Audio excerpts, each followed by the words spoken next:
Mississippi's transportation commissioners all agree there is a funding crisis when it comes to roads and bridges in the Magnolia State. WTVA's Jake White joins us live to answer the question, where's the money?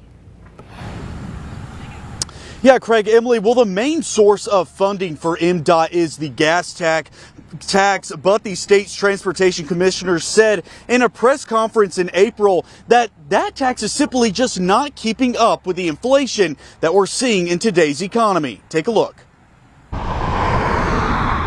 We've all felt it, whether it be at the gas pumps or at the grocery stores. But now the state's transportation commissioners say that the funding for our state's roads and bridges is simply not keeping up with inflation. Without sustained funding, this program will once again have to be halted.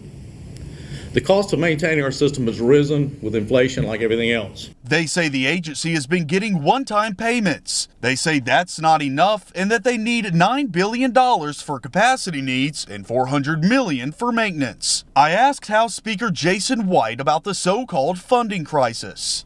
It's not a funding crisis, but only because of, I would tell you, it's because of conservative government. We've been able to operate state government at about and run almost $1 billion surplus in our state revenues for 3 years in a row. I think it's time for us to finally look at and address a long-term solution when it comes to funding. I also asked Lieutenant Governor Delbert Hosemann if the state's transportation commissioners are correct and that the lack of consistent funding is hurting the state's economic development efforts. I'm anxious to hear from the commissioners. All we have heard so far is this is how much money we need, which we have funded, $1.1 billion of your money. So we have funded the requests that they made. So if there is a deficit, they need to outline it. That's their job. They get elected to do that. Outline what it is and the source of funds that they anticipate.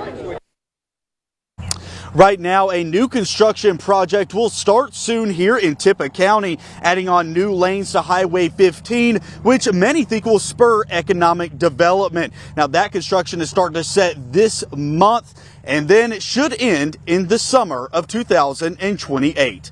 Live here in Tippah County, Jake White, WTVA 9 News.